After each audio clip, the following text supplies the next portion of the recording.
मैं पीटीआई के अंदरूनी मामलात पर भी आऊँगा, लेकिन उससे पहले एक एक्सपेक्टेशन ये थी, बहुत से आपकी पार्टी के रहनुमाओं ने, सरदार लतीफ़ खोसा साहब ने और लोगों ने कहा कि डोनाल्ड ट्रंप साहब के आने के फौरी बाद हम ये देखेंगे कि एक बहुत बड़ी स्पेस पीटीआई को मिलेगी। और सोशल मीडिया पर बहुत टॉल क्लेम्स थे। वो ट्रंप साहब ने पाकिस्तान का जब पहला जिक्र किया, उन्होंने तो हुकूमत का शुक्रिया अदा कर दिया। उन्होंने कहा कि दहशत गर्दों के खिलाफ कार्रवाई जो पाकिस्तान की गवर्नमेंट ने की है, हम तो इंडेटेड हैं उनको लेके, और गवर्नमेंट भी चैंपियन कर रही है इसको कि ये हमारी कारकर्दगी है। तो इस पर तो कुछ भी साबित नहीं हुआ जो आपके क्लेम्स थे। चलो खैर, वो तो देखा जाएगा ना। ये तो असल चीज जो आपने बताया, जो हुकूमत की 1 साल की कारकर्दगी, और मेरी जो बहन है उसने कुरम की बात की। देखिए, कुरम का इशू आज तक भी अगर हल कोई कर रहा है तो वो सिर्फ सूबाई हुकूमत है। इसमें वफाक की हुकूमत की तरफ से कोई अभी तक पेशरफ नहीं हुई है। हमारे सिक्योरिटी इदारे हैं और सूबाई हुकूमत है, वो लगे हुए हैं। अगर ये वाकया जितना बड़ा था और अगर इसके साथ छेड़खानी की जाती तो ये कैजुअलिटीज बहुत ज्यादा हो जाती है। ये बड़े तहम्मुल और बुद्धिमानी के साथ इस मसले को हल की तरफ ले जाया जा रहा है। जो 1 साल की कारकर्दगी मेरे भाई ने बयान की ना, इसमें तो बड़े साफ से वाजे तरक्की हो रही है। कौन सी तरक्की हो रही है जी? कि जी मईशत बेहतर हो रही है। आप पता नहीं, एक्सपोर्ट ये कह रहे हैं एक्सपोर्ट बढ़ रही है। आपकी 187 तो टेक्सटाइल मिलें बंद हो गई। आपके तो सबसे ज्यादा एक्सपोर्ट तो टेक्सटाइल की है, कपास है। कपास में कितनी बड़ी गिरावट आई है इस दफा। गंदम जो है ना, बम्पर क्रॉप हुआ था पिछले साल, आपने नहीं खरीदी गंदम, वो किसान नाला हुआ। इस दफा आपकी गंदम में कमी आई है तो आप $1 अरब से बाहर से गंदम खरीदेंगे। बाहर तो आप पैसा खर्च करेंगे, लेकिन अपने किसानों को आप नहीं दे रहे। वो कह रहे हैं 9 साल बाद इतनी कम महंगाई हुई। हाँ, मैं बताऊं सी पा रहा हूँ ना, महंगाई कम। मैं यही तो अर्ज कर रहा हूँ कि ये जो चिराग, अलादीन का चिराग ये बता रहे हैं ना कि पिछले साल 23.1% थी महंगाई और इस साल 1.5 है। तो मेरे भाई, आप भी तो सौदा खरीदने जाते होंगे ना कहीं। ये कौन सी चीज सस्ती हुई? कोई चावल सस्ते हुए हैं, तेल सस्ता हुआ है, दालें सस्ती हुई हैं, घी, क्या क्या सस्ता हुआ है? बस आराम से टीवी पे बैठ के जी पिछले साल 23.1 थी, इस साल ओ भाई हम जब जा रहे थे हमारे 12% था। आपको पता है ना, 12% महंगाई थी जब इमरान खान की हुकूमत थी, और सबसे ज्यादा अमन रहा है तो इमरान खान के दौर में रहा है। तो ये जो बातें करना ना कि जी अब तो 35% किसने पहुंचा, इनके दौर में पहुंचा है। अब अगर ये दावा कर रहे हैं 1.5, तो होना क्या चाहिए था कि जो चावल 600-500 पे है वो कम से कम 150 पे होना चाहिए था, फिर मैं मानता। लेकिन ये अगली बात क्या करते हैं, नहीं वो शरह में कमी आई है, महंगाई में कमी नहीं आई है, शरह में कमी आई है। तो भाई गरीब आदमी शरह को चाटे, क्या करे? रिलीफ देना आवाम को। आपकी तरक्की हुई है तो अब रिलीफ भी दे देना आवाम को। 1 रुपए का रिलीफ तो आप दे नहीं सकते हैं। नहीं वो और आप कह रहे हैं कि तरक्की हुई है। ने भी मान लिया, MD IMF ने भी मान लिया कि हम सही डायरेक्शन में जा रहे हैं। सर मैं भी मान जाऊं, चल आप भी मान ले, मैं भी मान लेता हूं, लेकिन जाए बाजार में देखे ना कौन सी चीज सस्ती है। मुझे एक चीज बता दे आप, मैं मान जाऊंगा।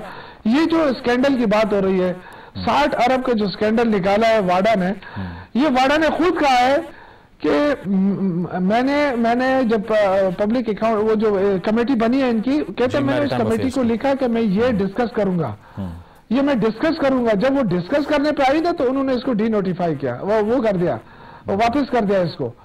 तो ये तो ना प्राइम मिनिस्टर ने किया ना किसी और ने किया। और ये वाडा दावा कर रहा है, अगर दावा कर रहा है तो फिर उससे पूछे ना, अगर वो गलत बयानी कर रहा है तो।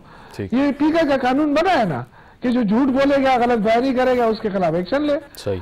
तो आपने कानून साजिश की है, किस लिए की है? पीटीआई को क्रश करने के लिए, अपने मुखालिफिन को क्रश करने के लिए। मुल्क के लिए आपने क्या किया है? ये जो तरक्की के दावे हो रहे, कोई एक जगह तो बता देना। मरियम नवाज ने ये किया, मरियम ने कौन सा काम किया? उसने किसान कार्ड, ये तो बुजदार का था। ये जो वो कार्ड है, मजदूर कार्ड है, ये बुजदार का था। ये जो सेहत कार्ड है हमारा था, आपने उसमें और कभी कर दी। सही। मुझे समझ में, नौजवानों के लिए जो कर्जे दिए जा रहे हैं वो भी हमारे दौर में हुए।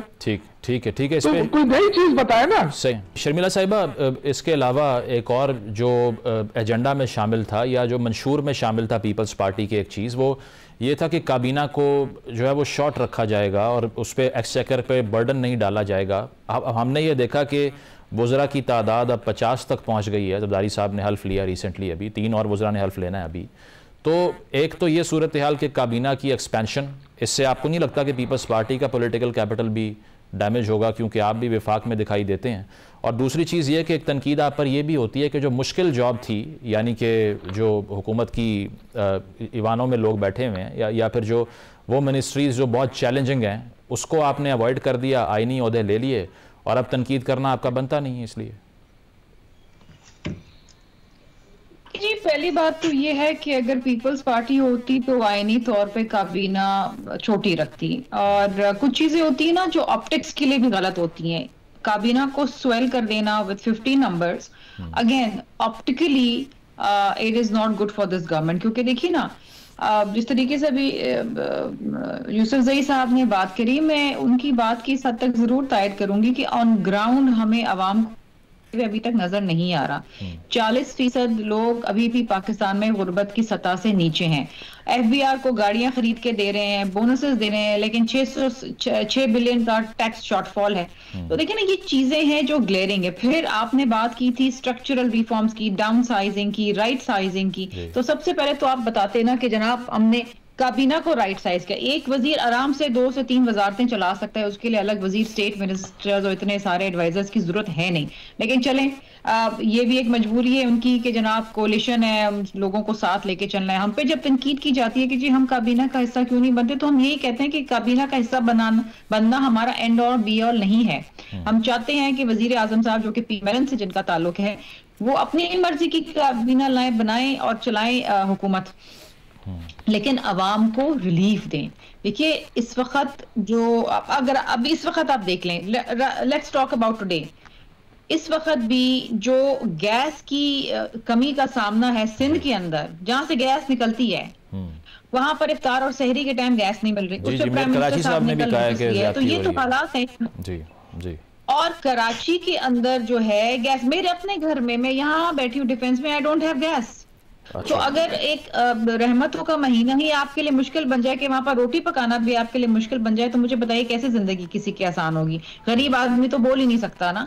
फिर इसी तरीके से आप देखिए कि बहुत सारे मसाइल ऐसे हैं जिसके अंदर अभी वो पाकिस्तान ब्यूरो ऑफ स्टैटिस्टिक्स की रिपोर्ट आई, जिसके अंदर बताया कि कितने लोग जो हैं वो 18.7 million people are unemployed in this country. सही, उनकी नौकरियां लोग मुठ छोड़ के जा रहे हैं। पिछले बजट में आपने तनख्वाहदार तबके को तबाह कर दिया, उस पर टैक्स लगा, कहते रहे कि जी हम उनके ऊपर मजीद टैक्स नहीं लगाएंगे, लेकिन लगाया तो टैक्स। शर्मिला साहब, sorry to cut you here, लेकिन अब जो अगला बजट आ रहा है उस पर फिर पोजीशन लेगी पीपल्स पार्टी, ताकि दोबारा से ये ना हो जाए?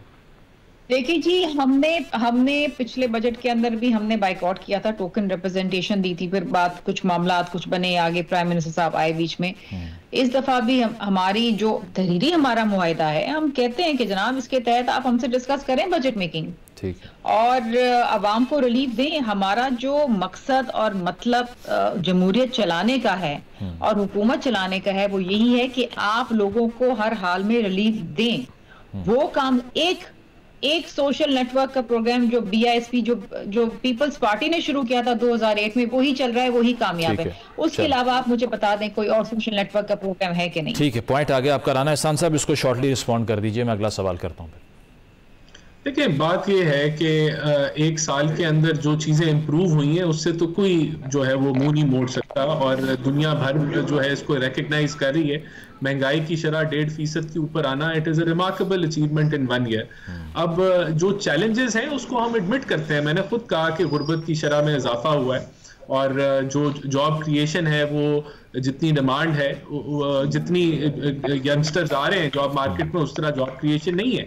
अब हमने ग्रोथ की तरफ बढ़ना है, तो वो ग्रोथ जो है वो सस्टेनेबल ग्रोथ, आज हम जा सकते हैं कंजम्पशन लेड ग्रोथ की तरफ, वो जल्दी भी अचीव हो जाएगी, लेकिन उसका फायदा नहीं होगा। और हम रिलीफ देना चाहते हैं अवाम को, लेकिन कर्जे के ऊपर रिलीफ हम देते आए हैं 76 सालों में, and it has not work.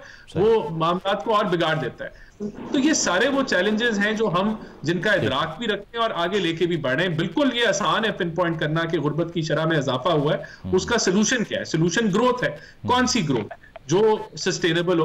तो वो सारी चीजें, वो सस्टेनेबल कैसे होगी जब आप अपनी इनपुट कॉस्ट कम करेंगे। हम पावर सेक्टर रिफॉर्म्स कर रहे हैं, हमने IPP के 104 मुआहदों को पहली दफा पाकिस्तान की तारीख में मुआहदे कैंसिल हुए और म्यूचुअल अंडरस्टैंडिंग से कैंसिल हुए। तो हर उस शोबे में हम रिफॉर्म कर रहे हैं जिसमें रिक्वायर्ड है हम। लेकिन ऑब्वियसली ये चीजें चुटकी में तो नहीं होती हैं। PIA की प्राइवेटाइजेशन बड़ी क्रिटिसाइज होती है, लेकिन एक पूरा साइकिल मुकम्मल हुआ, ये एक अचीवमेंट भी है लेकिन एक लॉस भी है कि वो कामयाब नहीं था। ठीक है, मतलब आप कह रहे हैं डायरेक्शन जो है वो सही है लेकिन चैलेंजेस अपनी जगह बरकरार हैं। मेरे पास लास्ट मिनट है शौकत साहब, मैं चाह रहा हूँ इस पर आप कमेंट कर दें। हमें बताया गया, आवाम को, आपके कारकुनान को बताया गया कि सैर व इफ्तार में खान साहब को खाने की अशिया फराहम नहीं की जा रही। बैरिस्टर सैफ साहब ने बात की, लेकिन शेख वकास साहब ने भी ये बात की। अब आकर सलमान राजा साहब ने कैटेगोरिकली डिनाई कर दिया, उन्होंने कहा ये बिल्कुल गलत है, ऐसा कुछ भी नहीं है। अलीमा साहिबा ने कहा वो सेहतमंद है, बिल्कुल ठीक है, सब प्रोपेगेंडा है। ये पार्टी के अंदर से ही इतनी ऑपोजिट बातें जब बाहर आएंगी, यकीन कौन करेगा, किस पे यकीन करना है फिर? नहीं, बिल्कुल जो लोग मुलाकातें करते हैं जाहिर है उनको पता होगा, और अलीमा खान साहिबा ने बिल्कुल सही कहा है और सलमान अकरम राजा साहब ने भी सही कहा है। जाहिर है लोगों को पता चलता है एक दूसरे से तो वो उस पर शायद, लेकिन मेरे ख्याल से इसमें बड़ा एहतियात करने की जरूरत है। वैसे भी रमजान का महीना है।